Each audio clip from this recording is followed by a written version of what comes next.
Hello, everyone, and welcome to the episode 2 of the Forensicsworld podcast. Much appreciate all the feedback and comments regarding episode 1. It was fun to put together and gave a bit of a background to where Forensicsworld came from and some of my background as well.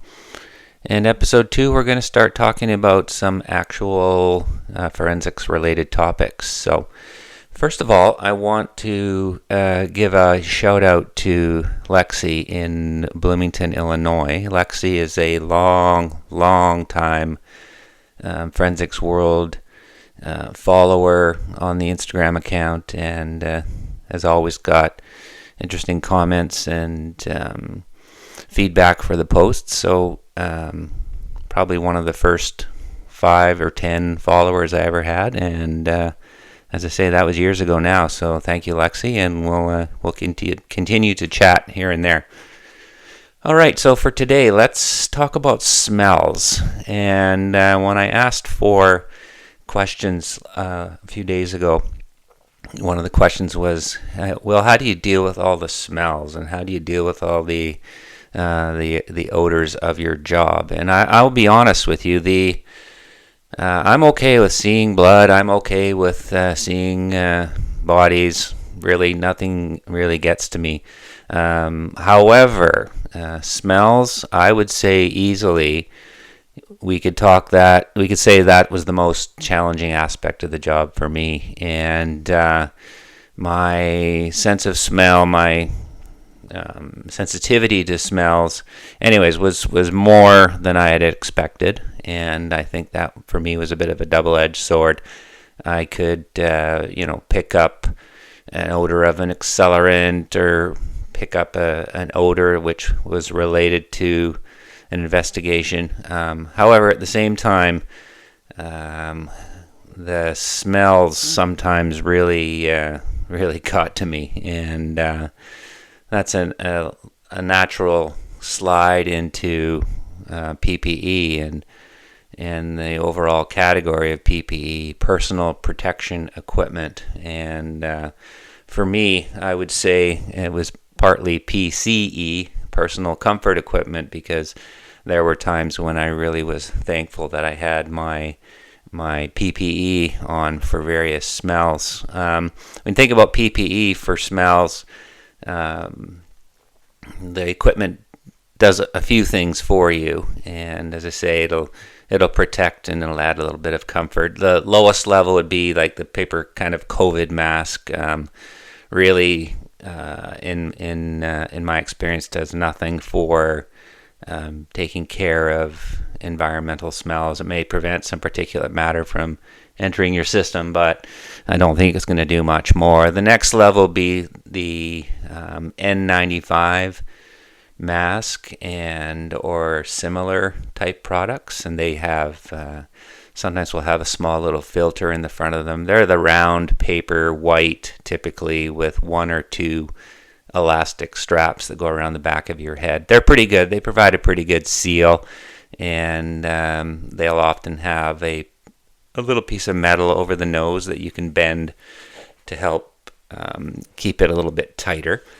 And definitely those helped with the smells, I'll tell you, that's for sure. And my go-to PPE for basically a death scene, a smelly death scene where the deceased had been in place for a number of days, as I say, my go-to would be the half mask with the cans. And so this is a triangular shaped mask that covered my nose and my mouth, and on either side of the chin you screw in a filter, and those filters are really fantastic when it comes to preventing smells getting to your nose. And and I know for sure this is the case, because sometimes I would just out of interest's sake, I would tip the mask away from my face just for a second or two and take a whiff, and I go, whoa, whoa, whoa, whoa, whoa, get that mask back on. So it fits pretty securely around the back of your head, and certainly adds to the comfort level. And for me, it was fantastic. Now, I typically wear glasses, so the full face mask worked well with my glasses, no problems there. And keep in mind, I'm not wearing the half mask to prevent like toxic type fumes and toxic environments from affecting me. This really was just for smell and definitely particulate matter if I'm in a dusty environment, that type of thing. But I used it a lot for smells. And the next level up would be the full face mask, and I rarely use the full face mask. And so basically what that full face mask is a half mask with a shield over the top, so it becomes an entire face coverage. And the challenge with that was finding the full face mask that allowed me to wear my glasses underneath the mask. And we tried a few. I ended up with one particular one that was a bit wider, and made it actually quite good, quite comfortable to wear the glasses underneath. And excuse me, I would use that type of PPE when I was concerned with toxic or other more dangerous issues in the air or in the environment, where I wanted to have my eyes covered as well as my nose and mouth. Certainly in fires or arson investigations, you wanted to utilize the full face mask PPE on many occasions. We didn't have any SCBA or self-contained breathing apparatus type equipment, and if we were going to be in a situation where we needed to use an SCBA, frankly, we wouldn't go into that situation, and we would leave that up to our fire rescue department professionals to come and utilize their SCBA equipment, and with the goal of making the environment safer for us to enter. And I remember on a few occasions for sure that we waited until the fire department hazmat crew had cleared a room or a building or a house, ensuring that the air was of a reasonable quality. And it may not have been pleasant, but it was certainly safe to breathe, and that was much appreciated. So we didn't have the SCBA equipment. I'm sure some departments do, and that's pretty cool, but it would be a whole other level of training, and then a whole other exposure to dangers that we didn't want to get involved in. Certainly it was rare. It was a rare situation, but something we had to be mindful of. So those are the varying levels of PPE for those smells. And whenever I hear smells, it reminds me of a time we got called to a local Walmart, and employees were concerned about a kind of a recurring odor that was coming from their section of their store where they had selling luggage and bags, and got to a point where, in fact, they called the police and said, "Hey, what's going on here? This smells like, frankly, smells rotten, smells horrible. Like, what's going on?" They just couldn't figure out what was going on. So we went and entered the store and got near the area, and right away you can tell, and it was that odor of death, and it was that odor of rotting flesh, just rotting tissue. It was something else. And I thought, oh boy, here we go. So we went into the an area that was selling bags, handbags, and there was a wall of bags, I guess you could say.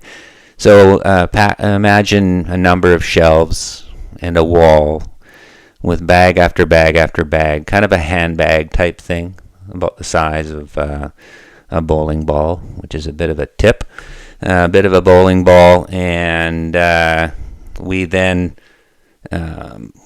made our way to that section of the store and decided to try and narrow our search down in order to figure out the source of this smell. And we moved to a section of where there was a bunch of black bags with little gold trim, and it was, nice, and but the smell was really, really picking up, and so we started to look at these bags, and the smell was strong. And at this point, I'm wearing an N95 because that's where we're at with that. Wasn't expecting to have to go much more than that at the Walmart bag section. However, narrowed it down to one black bag that was heavier than the others. And we picked it up. I picked it up and thought, okay, this is the source of the smell. What's in here? Decided not to go any further with the investigation at Walmart. So loaded up this bag inside a couple of paper bags, just because to try and do something about the smell. But it really reeked. And so get back to the office and decided there's no way I'm taking this bag into our lab. So parked in the just outside of our forensic vehicle examination bay and took this bag. Laid it down, took it out of the paper bags, laid it down in the garage on the floor, took some photos. It's zipped up almost all the way. It's probably 3/4 zipped up. Couldn't see what's inside. And I thought, okay, well, here we go. I'd had taken off my N95 at this point, and I had my half mask with me and stuff, and I hadn't quite got to that point. And had the garage door open, lots of ventilation, and it's, keep in mind the size of this bag. Looks like a bowling ball bag. And you can imagine what I'm thinking this just might very well be. So I thought to myself, okay, here we go. So unzipped this bag slowly, and the smell is strong, that's for sure. Unzipped it more, and then opened the bag, and immediately, without hesitation, I puked. I could not believe it. This is the first and only time I puked at work, and so it was kind of a quick little right beside where the bag was. The smell was horrific, like unbelievable, and so quickly kind of pushed the bag away, walked away a couple of feet, and just said, "Oh, okay, fine." Gathered myself together here and donned my half mask, which I should have done in the first place, and I'm gloved up, by the way. Went back to the bag, which we have. I have opened. It's on a brown paper, of course, the usual procedure for examining evidence, so we can collect anything that comes out or trace evidence that falls out, and look inside. And what do I see? Well, it's not human. Okay. Great. It is a head. Okay. It turns out it was a goat's head. It was the head of a goat. A rotting head of a goat. And on the top of the head, there was kind of an inscription. Not an inscription, but like a drawing of what looked like a pentagram or a star or something along those lines. who knows? I mean, if you think back in history, and certainly if you find that someone's left a dead horse head on your front step, you know that that's a real problem. Your days might be numbered if that's the case. So we're thinking, a goat head, what's going on here? Is Walmart now being threatened? Is like, what's going on? So to make a long story short, then we decided, okay, well, this is going to be likely more a prank than anything else. And so photographed, didn't really need to do much else with it, that's for sure. And decided that we weren't going to keep this thing. There was just no way. By the way, at this point in time, I'm already getting bangs on the door saying, what does Will have in the garage? It stinks. And our cafeteria is right beside, or right near to our garage, and members are coming going, what's going on? Get rid of that thing. It stinks. And I just had to look at one of my friends and I said, I puked, man. I puked. And so we had a good laugh out of that. I decided there's just no reason to keep this skull. There was no evidence to suggest that there was anything more to this than a prank, and there was no point keeping it. So we decided to put it in a biohazard bag, and we got rid of it. So I guess we could have kept it, and could have kept it as evidence that we were concerned about the well-being of someone specifically, or perhaps even the business. If that was the case, would have put it in a plastic bag and would have froze it, and we would have had to keep it frozen for the duration of the length of time that we kept it. However, there was no need for that, so we got rid of it, and that's certainly one of the most memorable or weird smell stories I've got. Plenty more, I guess you could say, for sure, but that was a big one. So that was the goat head at Walmart and the puke story. So fortunately, I only had that kind of an incident once. Very memorable, to say the least. Anyways, let's continue on with one of the questions that was sent in, and the question was, why does the deceased turn white when found in a lake? And in a word, and the word that describes that is maceration. Now, there's different uses of the same word, of that word, and then from a forensic or medical standpoint, maceration is a phenomenon that occurs when your skin is exposed to moisture, submerged in water for a long period of time. And this prolonged exposure to water, leads to cellular damage and eventually leads to a whitening of the skin. And then eventually it'll lead to a sloughing off of the skin. And probably one thing that everyone could relate to is if you have a cut on one of your fingers and you put a bandage on it that doesn't breathe, I guess a waterproof bandage or one that won't let air out. If you leave that bandage on for a couple of days or a day, and then you take it off, you will see that whitening or that maceration process beginning. There's deep creases in the skin as it shrinks, and damage to the skin. It feels a little clammy, and it definitely looks whiter than the skin around where the Band-Aid was. So that's the beginnings of maceration. Another possibility to look at that you might be familiar with is that little bit of pruning you get when you stay in the tub too long.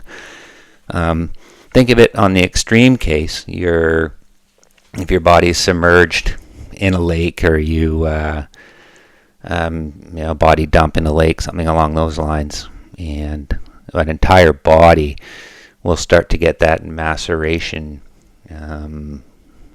look to it. And this is the time where on occasion you can actually slough off the skin from someone's hand or finger, and by carefully taking that sloughed skin, you can in fact put it on your own hand. Now, of course, you'd glove up, and you might have seen this in movies or read about it in books, but you can put on, over top of your gloved hand, you can put on sloughed skin if you're very careful, and put your finger inside the sloughed skin or the finger of a victim, a deceased victim, when there's an extreme case of maceration. And you can, in fact, get fingerprints from the sloughed skin,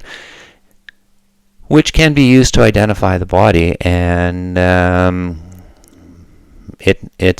done it only on one occasion, and my colleagues have done it, and it's gross, but it works. And the key is being very, very delicate with the skin. And it's not a perfect